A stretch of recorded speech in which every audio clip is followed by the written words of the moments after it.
Double your money in 45 days. It sounds fake? In 1920, millions believed it. Meet Charles Ponzi, the man who sold the American dream. Boston, 1920. A city built on ambition. Skyscrapers rising, money flowing, and everyone hunting for a shortcut to success. And then came a man with a smile you could trust and an accent you couldn't quite place. His name was Charles Ponzi. He promised to turn pennies into fortunes, and people believed him. Because in America, if you sold hope with confidence, you could sell anything. He came to America with $2 in his pocket and a head full of ideas. For years, he scraped by doing odd jobs, dreaming of the shortcut that would make him rich. And then he found it. International reply coupons. Little pieces of paper used to prepay the postage on letters sent overseas. Ponzi realized that in war-torn Europe, those coupons were dirt cheap. If he bought them there and exchanged them for US stamps, he could double his money. A flawless system. But soon, Ponzi realized something. To make his plan work, he'd need millions of postal coupons. And nobody, not even the post office, had ever seen that many.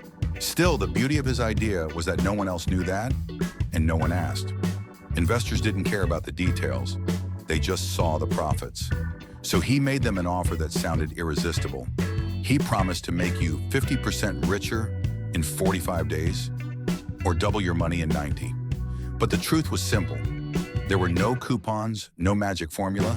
He paid the early investors using the money from the new ones. And when he paid them back, right on schedule, they couldn't stop talking about it.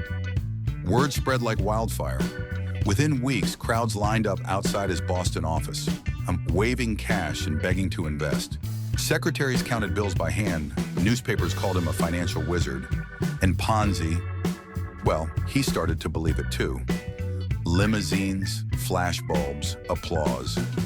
He didn't just sell investments, he sold confidence. And in the 1920s America, confidence was worth more than gold. For a while, everything looked perfect. The cash kept flowing, the headlines kept glowing, and Ponzi looked untouchable. But behind the smiles, the numbers were screaming.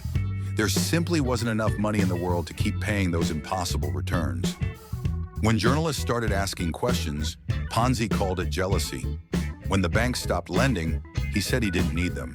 But math doesn't care about confidence.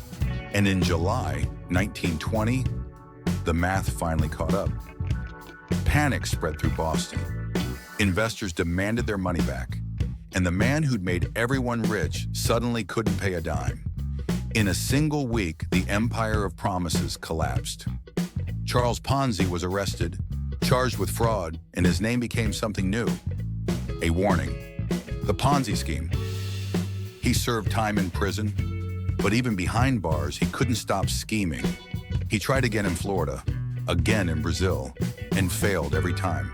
He died broke, but strangely immortal, because his idea outlived him.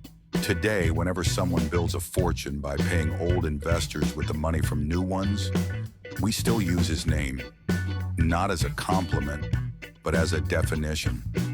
He may have lost the money, but he sold the dream so well, it never really died.